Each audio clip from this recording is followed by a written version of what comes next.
talking of which, very quick comment, if you can, on Keir Starmer backing the Attorney General over his comments on Well, I think for once, I have to give credit to Kemi Badenoch.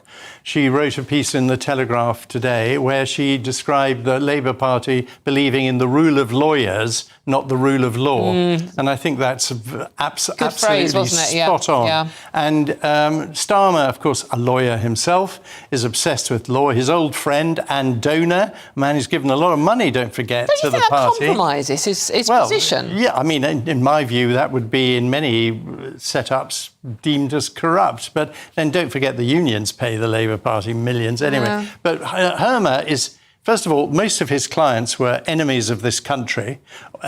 He spent most of his time... Islands, yes, yeah. and he was also... he spent most of his time defending people against the UK. And he seems to me to be fundamentally anti-British and completely obsessed with international law rather than actually any interests of the British people. Hermer should go for those appalling remarks. It wasn't just one remark. He didn't mention this Nazi thing once, the Schmidt thing once. It was 4 times in his speech. It was the central part of his speech. So when he just tries to dismiss it, I'm sorry, it's not a good enough apology. There is absolutely no doubt that this man is a danger to this country and probably really an enemy of this country by the way he behaves. So he should go, and Starmer should get rid of him. He should go immediately. Well, of course Starmer should go, but we can't do anything about that at the moment. But we'll have to wait for the election. But, I mean, Hermer is a really disgraceful man, and even socialist lawyers feel he is behaving dreadfully, and he's not a politician. He shouldn't be in politics.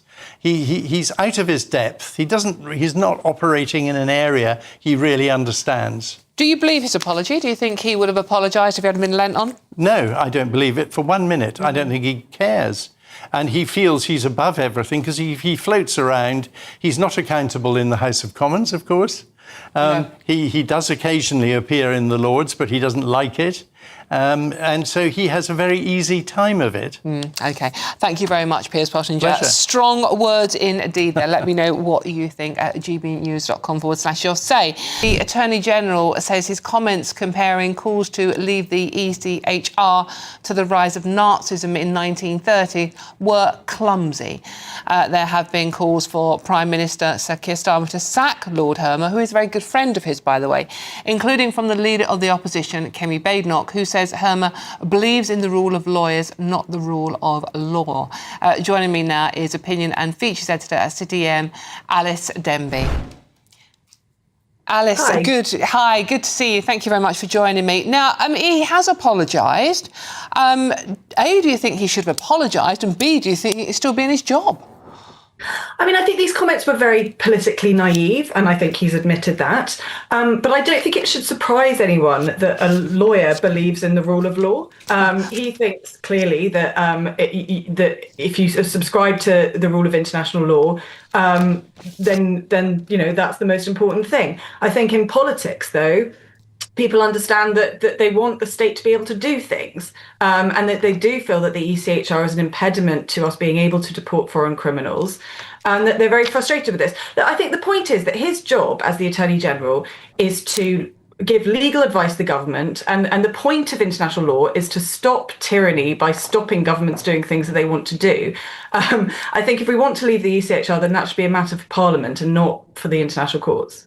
Do you think his position is compromised, being a very close friend of Keir Starmer's, obviously a fellow lawyer, and also a donor to the Labour Party? I mean, do you think Starmer has forced him to apologise? Do you think he would have done it off his own back? I mean, it's quite strange, isn't it, that he gave this big speech. He obviously planned what he was going to say, and he obviously put in this Nazi reference. I mean, if you're referencing the Nazis, you're losing the argument, right? Absolutely. So I do find it a bit surprising. And as you say, he is a very close friend of Keir Starmer. I think really his political difficulty is that people think that Keir Starmer shares his attitude, right? That Keir Starmer is a lawyer and that he cares about following the rules and subscribing to the rule of law above all else, above actually sort of having a government that's able to do the things it wants to do. And I suppose his position is more a problem of people think that he shares Keir Starmer's mindset. This is the problem, isn't it? And obviously we have also got the by-election coming up in Scotland very soon. And obviously we've got Reform snapping at the heels of Labour, as we have seen. So these comments, they could be worse timed for Keir Starmer, could they? Yeah, it's very embarrassing.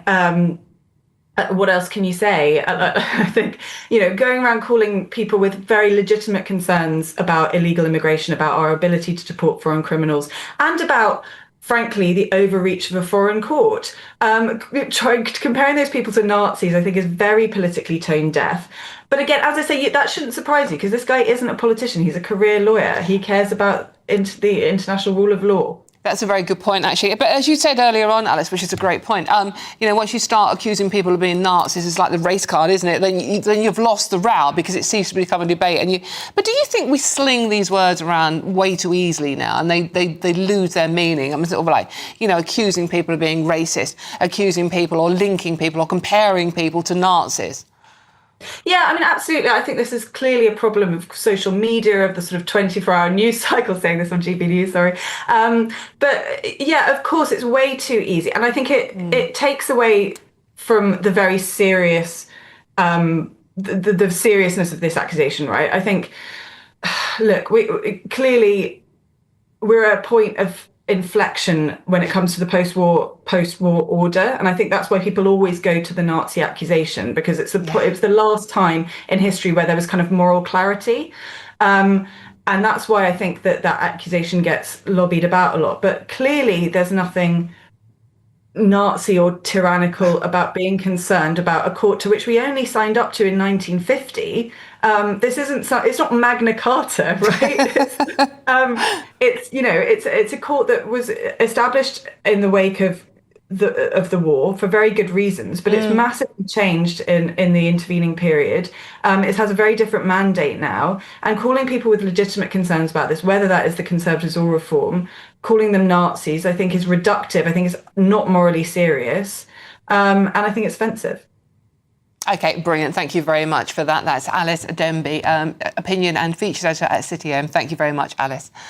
OK, well, let me know what you think. gbnews.com/your say. But a spokesman for the Attorney General, Lord Hermot, told GB News the Attorney General gave a speech defending international law which underpins our security, protects against threats from aggressive states like Russia, and helps tackle organised immigration crime. He rejects the characterisation of his speech by the Conservatives.